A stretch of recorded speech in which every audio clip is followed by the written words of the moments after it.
Hey guys, Omni here. Happy New Year. We're kicking off 2022 with the Harry Potter 20th anniversary reunion special, Return to Hogwarts. In my moving and all the places I've traveled over the years, I don't have actually any Harry Potter merch. So I was like, the closest thing I had is this sweater. I do have a Ravenclaw scarf, even though I'm a Hufflepuff. I got my little banner hidden back there. Got that the other day. But yeah, I don't know. I thought this would be fitting enough. You know, I got some wine to relax and chill out into the viewing.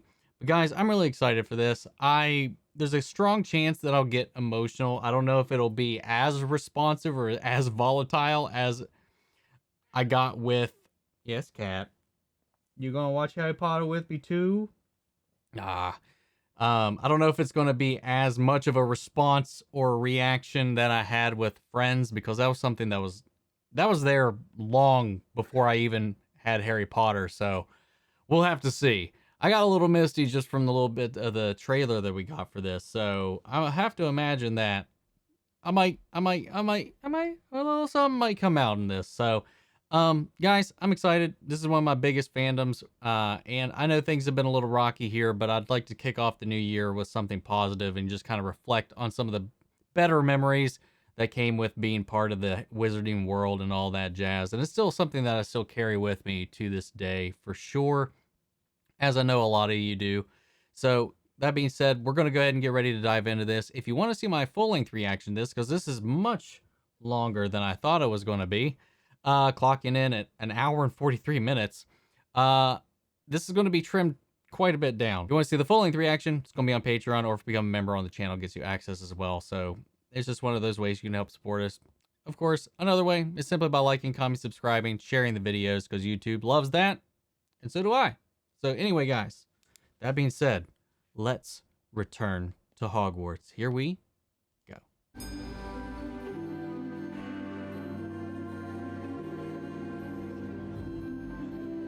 That's Coltrane, right?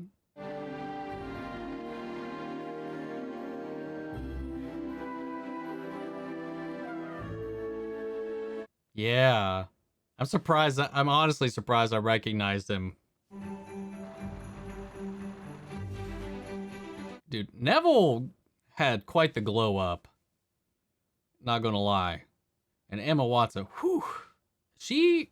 What's the last thing she's been in? I haven't seen her in a while, as far as like any other movies.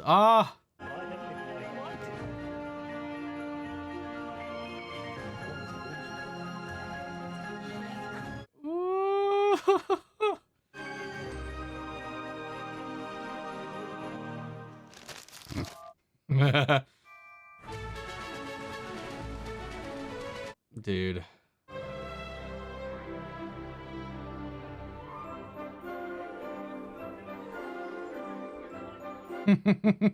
They went all out for this. Oh, Tom. We need you back on the Flash, man. I know you're too expensive, but still, I miss you, buddy. Gary Oldman. Sirius, man. I know I'm not alone, but he was easily my favorite character. To Harry Potter, the boy who lived.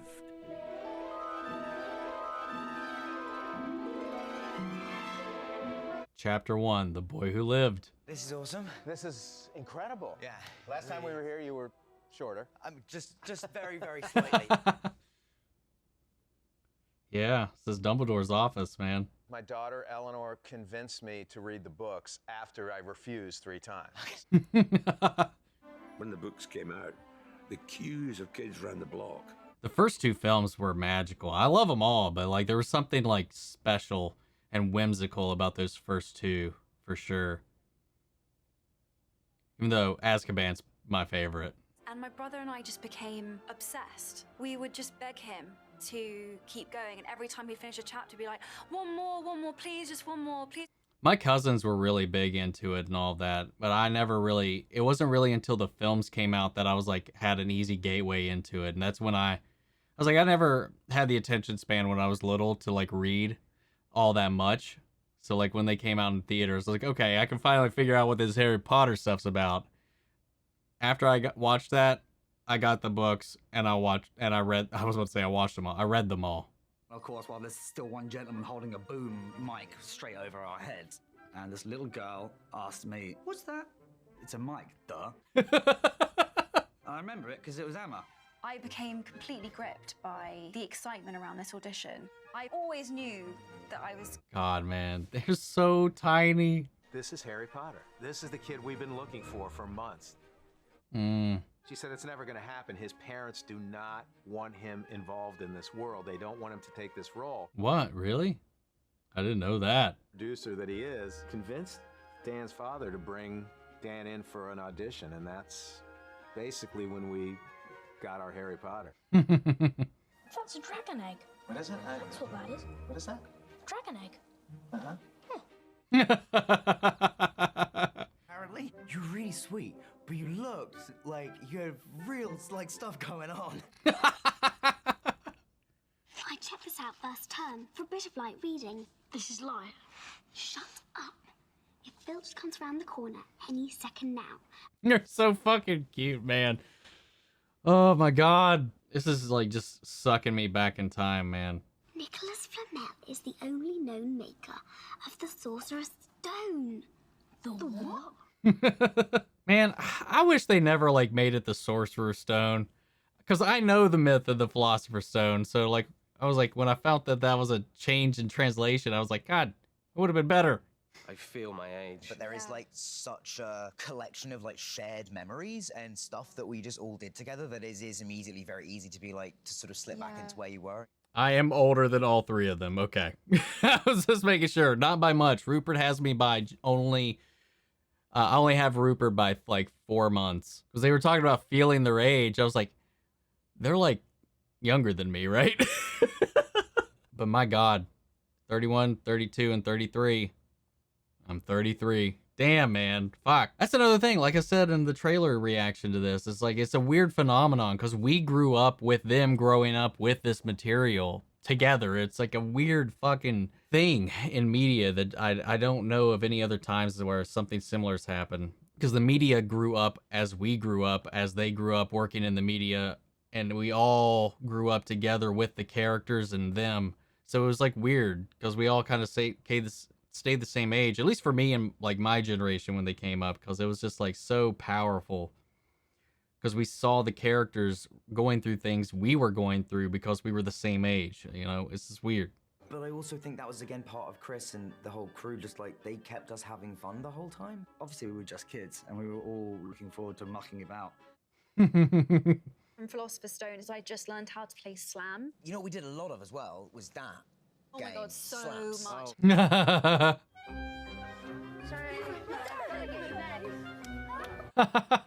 Oh my God. And for the other viewers, get a mouse trap. Darling, don't put it on your nose. So happy to be in a Harry Potter film that they couldn't contain their excitement long enough to focus on an entire scene. I don't think any of the kids had the capability of understanding the gravity of who they were dealing with at the time. That was no stranger Hagrid met in the village. It was Snape. Oh, Alan. Finally watched Die Hard for the first time. If you haven't seen my reaction to that, it's on the channel now. He loved making us laugh, and he was incredibly good at it. I've tried absolutely everything. I've tried creams, I've tried... Well, we spent so much time together. I know. I mean- I spent more time with you than I did with my own children at I one know, point. wild. Call me a mudblood. He did not. What's a mudblood? I mean, Man, that Mudblood scene, seeing that got me a little funky. And all these lit candles going up and down in wires. One of my favourite moments on set ever was the moment when all the floating candles started burning through the ropes that tied them to the ceiling. Oh my God. I'm not going home. Not really. I still get tears in my eyes thinking about it. I thought, this kid is an amazing actor. Yes, he is, man. It's lovely and Welcome to Hogwarts yeah. until you get to the end of the movie. And I melt a man's face. Yeah. I had a ball on the second film, The Chamber of Secrets, because I was like, I think free. Chamber of Secrets is pretty underrated. I feel like it's kind of like the black sheep. It always seems like to me. The thing about the boroughs I remember is that it changed all the time. It sort of expanded and contracted. 1 minute there was a huge... I just rewatched some of the Doctor Who episodes he was in, man. I love that dude. He's just got such a charm to him. They would bounce off each other. Dumbledore must know you're here, Harry. I'm sure like anything with like fantasy or anything like that, it's like saying some of the things have to be kind of like extremely difficult. Between that and like medical jargon on TV, it's just got to be rough. It just makes me think of like Scully in the X-Files, and anytime she had to like ramble off a bunch of scientific stuff. How many takes that had to have taken. You must know all about muggles. What exactly is the function of a rubber duck? No, Draco. Ah, Jason. Mr. Potter. Meet the Malfoys. Lucius Malfoy. We meet at last. I was first aware of Harry Potter. Admiral Zhao. I was about to play Captain Hook in Peter Pan, and I thought, well, I don't want to be too... He was so good in that, too. Gritted teeth. I was deeply bitter. And, of course, that's exactly what was necessary. Good job. If your dad is a psychopath wielding a cobra cane out about. Take 1 8 camera mark. Tom, remember. And stay on safe. Slow, telling a tale. That's quite the assumption that everybody with a cobra cane is going to be nasty. I just remember grabbing him and just being as unpleasant as I possibly could and watching his little face, constantly seeking my approval. Oh my God. Draco touched something and I used this cane and I went, but I didn't know how sharp the teeth were. So sorry, I didn't realize how sharp they were and how heavy it was. And he went, no, it's all right, it's good for the scene. Oh my God. A lot of the people that play these villain characters are just like that, man. They just turn it off. And they're like the sweetest dudes IRL. Got this part, it's an elf in Harry Potter, and the squeals of... How did I not know? I never knew that he was Dobby. You know, how important... How did I never realize who Toby Jones was in this? Or that... When I saw him on the guest list, I was like, I don't remember him. It wasn't unrealistic. Like, it could, I guess. Richard came in and looked at the phoenix and said, wow, they train these animals. Oh my They gosh. had a camera inside the eye, so they could see Richard looking at it. And then they were like, well, keep the bird reacting and moving. And then that, of course, you know, got into a cycle where Richard was like, the bird is responding to me. Oh my God, that's so funny and so sweet and so fucking heartwarming. First person I remember being like in awe of when they came in was Gary. I remember Oldman. that. I remember you giving me freaking out. the Gary chat. Gary Oldman, it's a really big deal, and you need to be cool. And I was like, okay. Which was really a projection of my own fears, because I was like, Dan, you need to be cool. You could see in the way that Dan looked at Gary the adulation and the respect that he had for him. All the stuff in the Shrieking Shack at the end, I feel like me, Rupert, and Emma were just like watching. Man, Gary Oldman, man.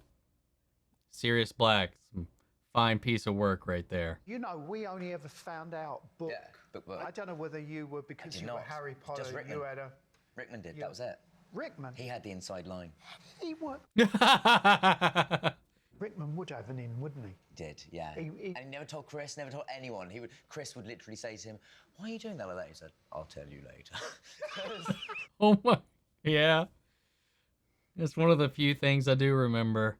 Where he asked us to write an essay in character. Of course, Emma writes like 12 pages. Rupert didn't deliver anything.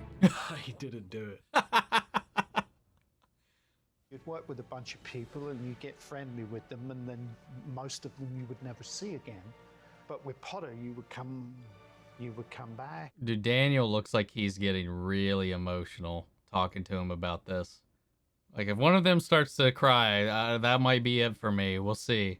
And cracked a couple of ribs, and so was in absolute agony that I had made a complete twit of myself. You know when you shouldn't break a director's rib? Oh, that's so good. Bring in two massive groups of new people. All of them are like purposefully hot.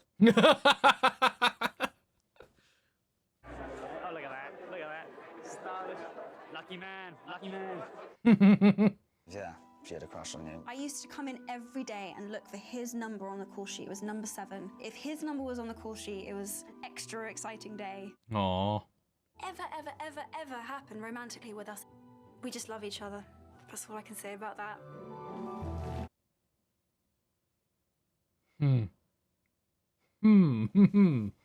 One, two, three. I never actually heard Robert Pattinson talk about his experience with Harry Potter, but I know he's got like a weird, definitely estranged and unpleasant relationship with Twilight. So like, I know that was like right after this. I've never heard him talk about this. I hope he's fond of it because I really, really enjoyed what he brought to that element of the movie. You're being asked to play Voldemort. You've got to do it. Oh, and he was great too.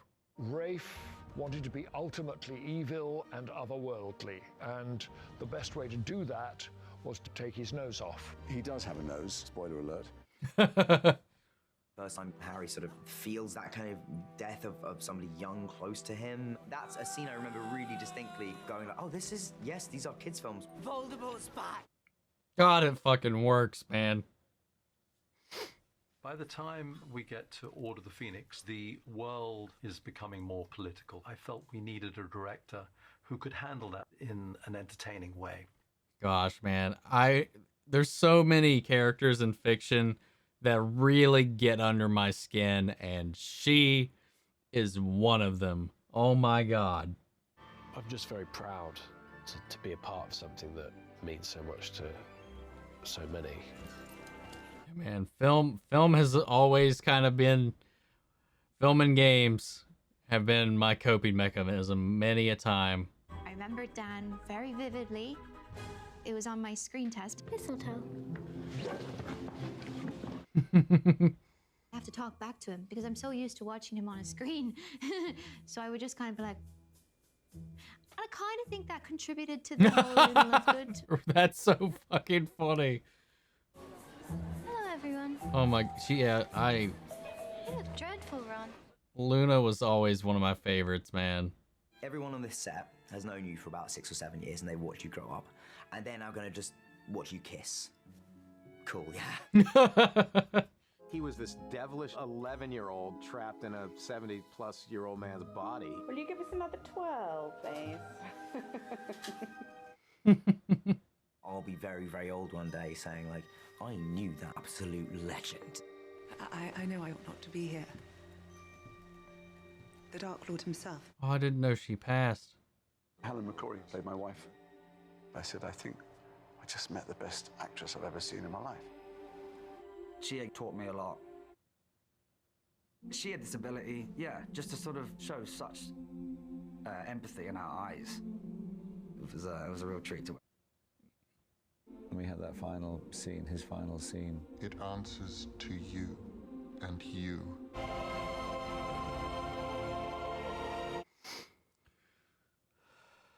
About who was gonna run faster. I feel like Rupert was always like a little bit too like, you guys do what you like. For me, running is a stunt. Kissing Rupert is one of the hardest things I have ever had to do.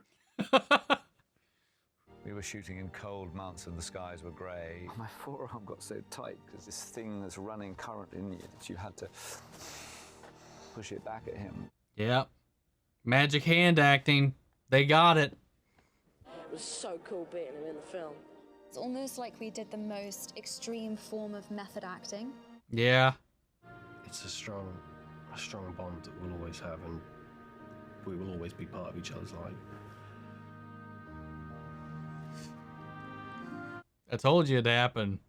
The moment one of them did. I mean, I've been misty up to this point, but we got some water this time. I love you.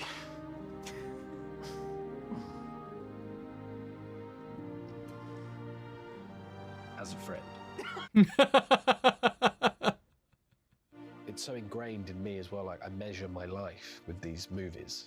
Someone says like, oh, when did you pass your driving test? I'm like, Order of the Phoenix. My life is connected to Potter. That's gotta feel so weird. Just really fond memories. I think about it a lot. It was a great time. It really was. It was amazing. I feel so lucky to be where I am and to have the life that I have and be able to work with the people I work with now, but none of it is possible without this. It was a very good 10 years.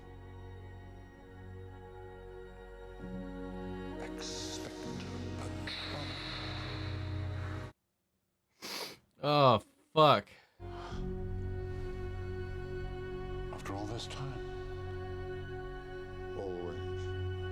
Always.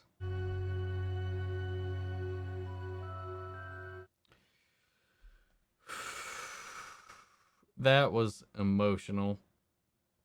I was like, for a minute there, I was like, I'm making it through a lot of this quite fine. It was just making me happy, making me nostalgic, making me remember these feelings of journeying through this land and this magic together with them. You know, there's a couple moments in there that were particularly evoked by the scenes that they were talking about, like Cedric's death, Dobby with the sock, Draco's scene with Dumbledore and Snape on the top on the tower. Like, those moments were making me just think of, like, you know, I was just like, they were describing the scene while I was watching the scene, and the scenes themselves were really hitting to me. There was a couple of times here and there where I definitely got emotional when they were, especially when they were like going through the people that had passed that were in here and seeing them. Oh, there went Tom breaking down about Helen just a little bit, cracking, and I was like, nope, here I go.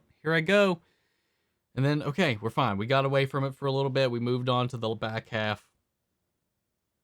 And then it's just all of this. It's just like a constant battle of it. Like watching them talk about it and all this stuff. Like, I just don't know. I can't fathom what it must have felt like being them growing up on this.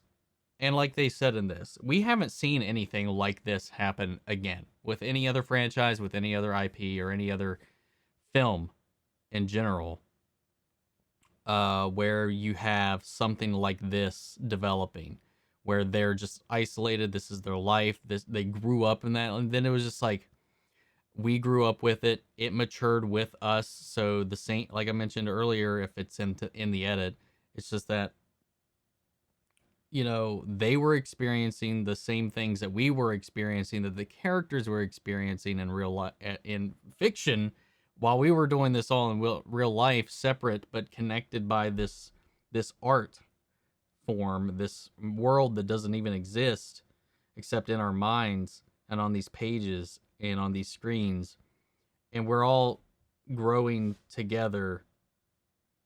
It's weird, and it's like, especially hearing them talk about how at a certain point when they're starting to walk away from it, they spent so much time living in this world and these characters that moment like hit for me when Rupert was like, I got to a point where my own name didn't feel real. Like it didn't feel right. And I was like, oh my gosh, that's got to be so strange and jarring, especially from such a young age and living your whole life growing up in that.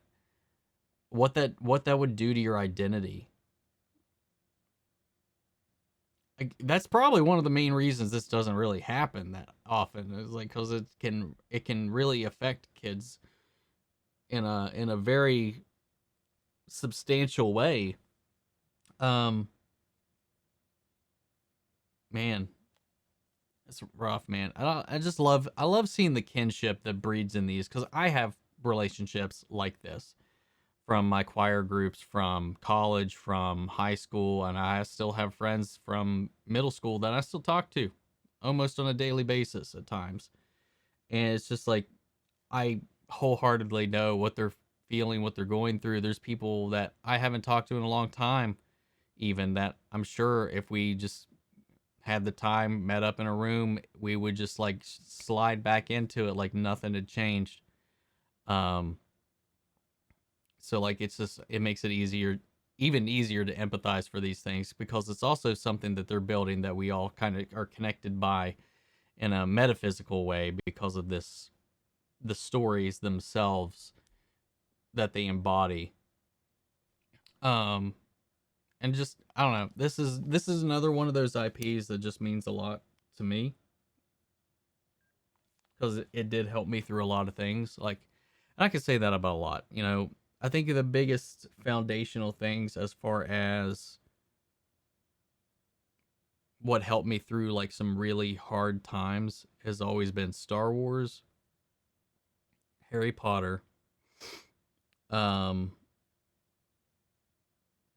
I mean, I consumed a lot, but the things that really kind of helped me when I was like really in some dark moments was definitely Harry Potter, Star Wars, and, you know, there's a few anime here and there. Avatar: The Last Airbender was another one that really I revisit constantly. Friends. A weird one, but the X-Files. And then, of course, just this plethora of superhero content, which wasn't really available during that core time. We had some stuff like, you know, when I had just, you know, the Sam Raimi films kicked off just before I entered high school. But I wouldn't say that they really like pulled me through or anything like that. But this did a lot of legwork, man. Really, these books, the films, and the world, and like they said, like it's just a misfits, and that's kind of always how I've kind of felt for a long time. You know, a bit of a black sheep, not just in my family, but community as well a little bit. Even in my friend group, I still feel like I'm kind of like the odd man out most of the times, but they still love me for who I am, so it's fine. But man, finding my footing took a really, really, really long time, and this particularly made that transition into kind of accepting myself pretty easy. Not easy, but smoother. Just, yeah, I always felt like an outcast, weirdo, nerd, dork. Being an introvert never really helped with any of it, but luckily had something like this, and then plenty of really supportive friends, and a unit that kind of really helped me through a lot of that. So, TED Talk, me peeling off some layers a little bit, sorry. But guys, this was fun. This just makes me miss it so much. And I miss these characters. As much as I love the Wizarding World, I miss these characters, man. I really do. Like, you know, going into Fantastic Beasts, I loved it. I like the first one. I've talked about how I have some gripes with the second film, but I still love the world. But I miss this setting and these characters so much. Like that story that, not saying that we need to revisit them or pick up or tell more stories with them, because I feel like that ship has sailed, and this isn't going to be one of those things where we need to have Harry Potter and friends have to fight the new big bad or anything like that. I don't want that, but it was just, it's just like missing like a part of your, somebody you grew up with, whether you grew up with them physically, mentally, metaphysically, whatever, you know, you guys know, anybody that had like an attachment to something like this, it definitely, like, you know what I'm talking about. It's hard to explain. It's also 5 a.m. I've had wine, and I've been awake for quite some time now. But guys, I really enjoyed this. It was such an enjoyable watch. Lots of little nuggets that I didn't even really piece together. It was a lot of fun. I really enjoyed it. So guys, what did you think? Sound off in the comments. Let me know your thoughts, your stories down in the comments below. What's your house? Who's your favorite character? Spill it. Feel free to join our Discord. Links to that and all my socials are down below. I'd love it if you followed me, but if not, totally understand. I hope you enjoyed this. Hope you subscribe if you're not already. And before we go, remember you can check out the full-length reaction on Patreon, or if you become a member here on the channel, it gets you access as well. Speaking of, before we go, I want to shout out our channel legends: Mandy Sherritt, Ryan, Karen, Jason Coleman, Philly Vane, Yori Korskov, Margaret Grace, Mary Bradley, Jeffrey Hale, and Nate Prouty. Thank you guys so much for your support. I hope everybody had a safe New Year's, and I hope that 2022 brings you guys plenty of blessings in these not so bright times. And maybe, at least in the meantime, we can reflect, recount, and be comforted by similar things like this, or whatever your grounded comfort zone is, or medium, what have you. But it's been a joy, but I'm going to get some rest, and I'll catch you all in the next one. Take care, everybody.